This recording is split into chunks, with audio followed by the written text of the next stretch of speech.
Nous allons voir maintenant la seconde étape pour bien créer vos articles.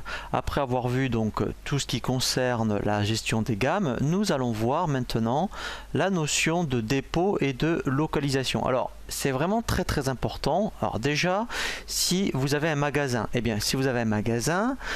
on va déjà voir tout ce qui va concerner les localisations et rayons. Donc là par exemple il y a déjà des exemples.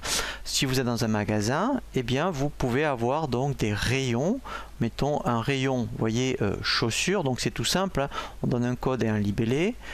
Voilà, donc après un rayon enfant, pantalon, voilà. Alors on peut très bien aussi raisonner par, mettons, vous avez une pièce, ça peut être, mettons, si vous avez des bacs, vous créerez, mettons, bac A, après vous mettrez ce que ça concerne, bac B, voilà. Donc en fait, hein, on n'est pas toujours obligé de raisonner comme dans un magasin en termes de rayon. Localisation, ça peut être vraiment quelque chose de plus fin et de plus petit. Ça peut être même des sachets, enfin vous voyez, donc voilà. Donc ça c'est vraiment la première chose.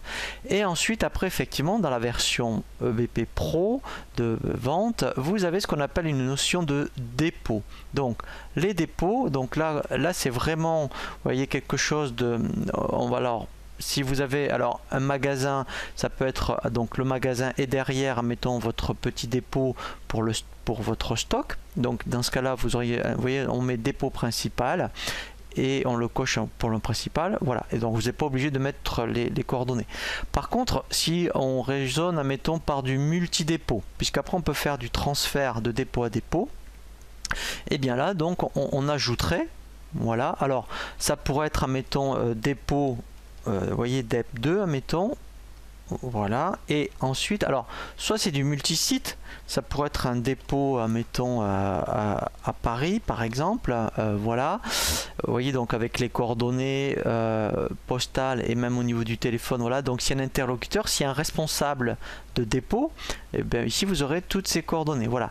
Donc ça peut être, admettons, du multisite, voilà. Donc après effectivement, la notion de dépôt, vous pouvez vraiment faire quelque chose de beaucoup plus large, voilà. Donc là après on enregistre, donc après on verra justement maintenant comment, après, dans les fiches articles, quand on va voir les notions de famille et d'articles, c'est vraiment la troisième étape, comment on affecte ce qu'on a vu au niveau des gammes et au niveau de tout ce qui est dépôt.